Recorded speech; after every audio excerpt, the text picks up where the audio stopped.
네, 국민의힘 초선 최형두 의원입니다.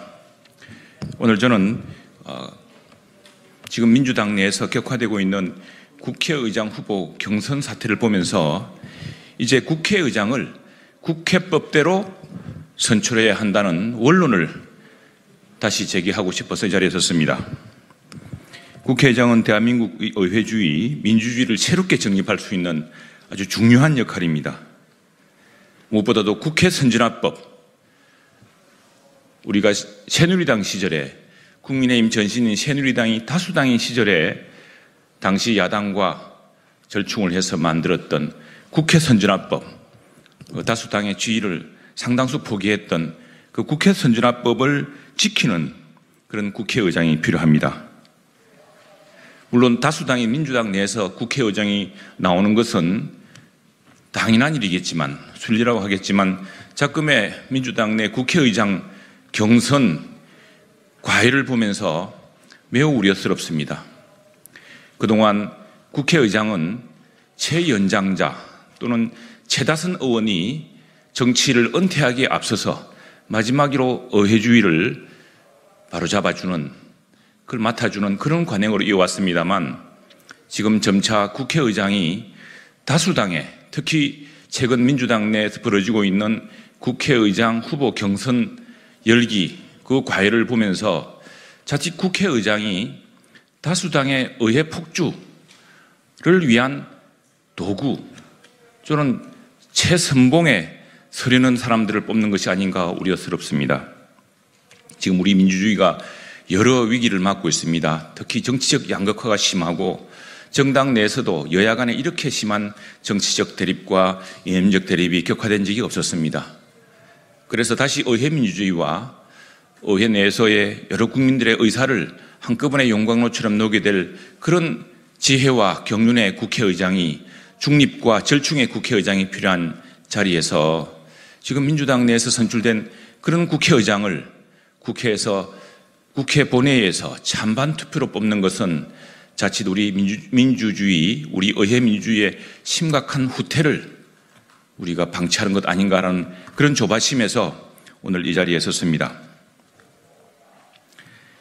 지금 저희들은 여야 간의 상임위원장 같은 경우에 각 여야 원내 정당 간에 이미 내정된 사람이 있습니다. 여야 원내 정당 간에 서로 조절을 해서 합니다만, 국회 본회의에서 상임위원장도 해당 상임위원 전체를 대상으로 비밀 투표를 통해서 상임위원장을 선출합니다. 그런데 정작 국회의장은 다수당 내에서 경선을 통해서 후보를 선출하면은 이제 국회 본회의에서 소수당들은, 비록 그것이 140석 넘는 소수당이라 하더라도 다수당이 정한 후보에 대한 찬반 투표로 거쳐야 합니다. 이것은 사실은 어느 나라 민주주의에서 볼 수 없는, 심지어 우리나라의 초등학교 반장 선거에서도 볼 수 없는 그런 방식입니다. 미국 의회에서는 다수당 대표가 물론 당연히 선출됩니다. 낸시 펠로시 하원 의장의 경우가 그렇습니다. 그러나 소수당 대표도 함께 출마를 합니다. 제가 특파원을 하던 시절에 낸시 펠로시 하원 의장이 미국 최초의 여성 하원 의장이 되었는데, 당시에 소수당이던 공화당의 존 베이너 소수당 대표도 출마를 했습니다. 그리고 미국 의회의 경우에는 사실은 꼭 국회의원이 아니어도 의장 후보로 자천타천되는 경우가 있습니다. 터키의 경우는 우리보다 의회 민주주의가 더 확고하다고 할 수는 없을지 모르지만 3분의 2 표결로 국회의장을 정합니다. 그만큼 의장이 상당히 다수에 의한, 절대적 다수에 의한 권위를 확보해 주기 위한 것으로 생각됩니다. 국회의장은 국회법을 지키고 초당파적 정치를 이끌 의회 민주주의 최고 지도자입니다. 최근 국회의장이 다수당 강경파에 의해서 포획되고 다수결이라는 이름으로 국회 선진화법이 와해되는 사태를 우리는 목격해 왔습니다. 국회법에 따르면 의장은 무소속이어야 되고 어느 정당, 어느 정파의 수장이거나 하수인이 되어서는 안 됩니다.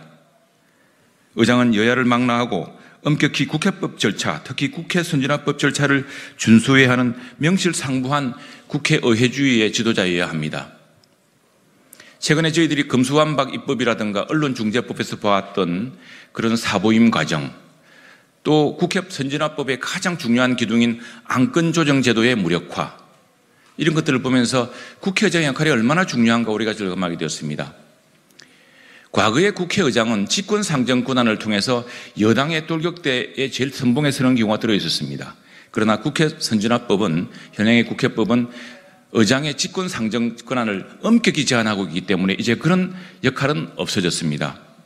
그리고 과거에는 야당이 예산안, 정부 예산안을 볼모로 연말까지 강경투쟁하는 사례가 있었습니다만, 이제는 예산안 자동 부의 제도에 따라서 회계년도 시작 한 달 전에 국회 예산안이, 정부 예산안이 자동 부의되는 상황이기 때문에 과거와 같은 국회의장이 특정 정당, 여당에 제일 앞장서서 여당을 지켜야 되는, 정부를 지켜줘야 되는 역할은 없어졌습니다. 그래서 이제는 국회의장의 역할이 점점 위태로워지는 우리 의회 민주주의를 다시 세울 수 있는 그런 엄정 중립과 또 엄정한 국회법 절차를 지켜주는 그런 다선 중진, 그리고 신뢰받는 선배 의원이 되어야 된다고 생각합니다. 저는 소수당 의원이지만, 소수당 국민의힘 의원이지만 민주당에서 출마한 여러 국회의장 후보 중에 저도 선출하고 싶은 사람이 있습니다. 제가 더 신뢰하는 후보도 있습니다. 그런데 저는 원천적으로 배제됩니다. 수많은 우리 동료 의원들, 그리고 정의당 의원님들, 신해재단 의원님들, 기본소득당 의원님들도 배제됩니다.